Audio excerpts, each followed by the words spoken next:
Coming to you from sunny Orlando, Florida, welcome to the Paperstac podcast, where we cover current topics in the note industry, give you tactics for your note business, and talk with industry leaders to make you a better note investor. And now, your hosts, Brett Burky and Rick Allen. Hello, welcome to another episode of the Paperstac podcast. I am Brett Burky, and this is Rick Allen. Yes, I am. Yeah, so we're here to do some more updates, some more snackables, short podcast information that helps you become a better note investor. And today's topic? Bankruptcies. What's the difference between BK13 and BK7, and what should you buy and why and all that stuff? Right, so I guess the first part would be explaining for which one is which and what it means. So which is, as a BK7, we'll explain what that is, and then also the BK13, and then we'll talk about how it's beneficial either or for note investors. So basically BK7 is the borrowers declaring they can't make their payments. They're going to sell off assets that they have. If you're the lender in this, it usually means that you're going to wind up getting the house back out of this. So you're going to have to get an attorney that handles bankruptcies to represent you. You're going to have to request to have, a stay or be released from stay, basically, which means, hey, we'd like to release this asset from bankruptcy so that way we can go about our business of foreclosing and holding on and getting the property back. Maybe you can work with them to get them to sign the house over to you, which is always good, versus a bankruptcy 13 it's a restructuring. So in restructuring, typically what they're going to do is they're going to try to keep the house, and they're going to come up with a payment plan that pays you back the past due interest and it's owed to you, along with the current payments. So typically you get two payments, or one large payment. Okay. So those are the differences. So you want to look at it like, okay, well, I don't know, Brett, why would you want a BK7 versus a BK13? I guess with a BK13, you're looking at they're going to be forced by law to make their mortgage payments. They're saying that they're going to make their mortgage payments. Okay. They're saying they're going to present a payment plan to you, right, to get the payments. So you would typically focus on that if you're looking for the cash flow. Right. So if you're looking to take the house, BK7 is going to be better. BK7 is going to be a better route. Mm-hmm. BK7 is definitely something where the chances are that you're getting the house back. Really? And typically, they're not supposed to be able to fight you in court if they do a BK7. Really? Yes. Now, Why would a borrower choose one over the other? Well, a BK7, they may have not just your debt, they may have a bunch of debt that they're going to try to say, look, I can't pay it. Here are the assets I have. Sell them if you want and make back as much money as you can. Yeah. Okay. BK13, they're saying, ooh, I hit hard times. I'd like to make my payments. I can make my payments and I keep my house. Let's come up with a structured plan that will allow me to pay off what I owe you over a 5-year period and make my current payments.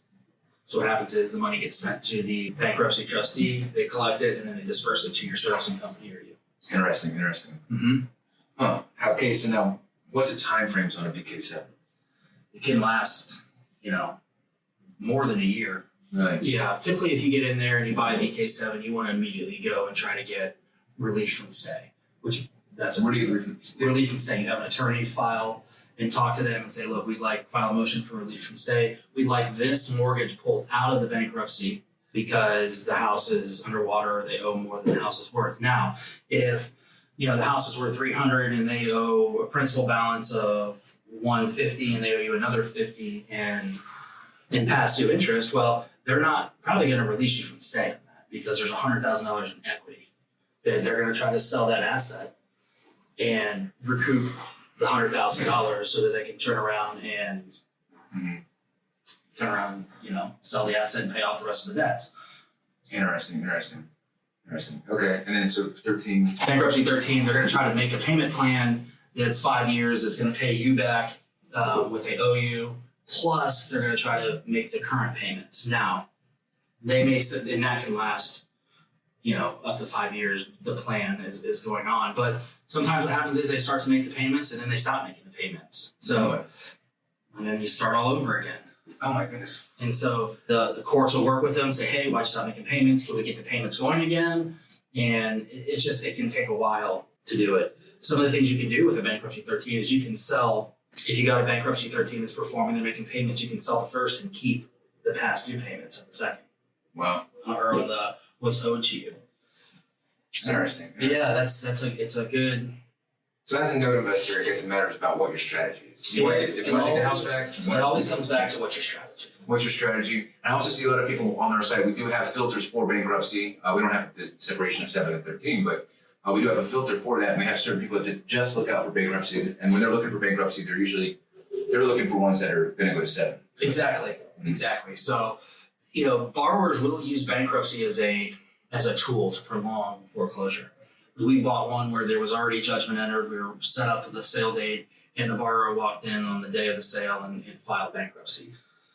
So they can use it as a delay tactic. So you just have to be wary of that. And you can always negotiate on the bankruptcy 13, negotiate the payment plan, because if they have a good attorney, they'll try to hit you low, and you try to say, no, that's not going to work. We're going to have to go a little higher on the amount and interest and all that stuff. So they can pay back a different amount than what their current mortgage was? They can do, typically they used to be able to do things called a cram down, where they would cram down the amount of the mortgage to fit everything into a plan, but that's not as common now with values having gone up as much as they have.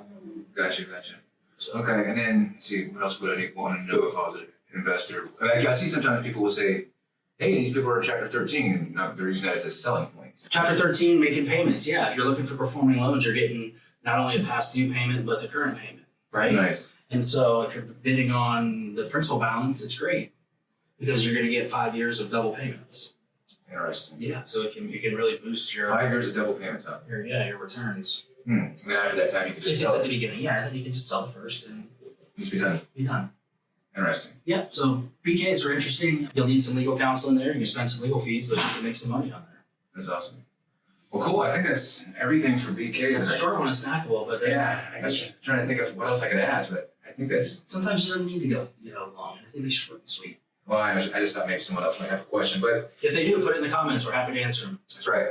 So again, thank you for watching this video. Just know that we do have an academy that you can always sign up for. I'll put a link to it below, but it covers everything from soup to nuts on note investing. It comes with a lot of bonuses, a lot of discounts, all kinds of stuff. And it's a private forum too, where you can ask questions directly. In the nature of the business, we'll finance it for you. Right. But I guess that's it. All right, see you on the next one. See ya.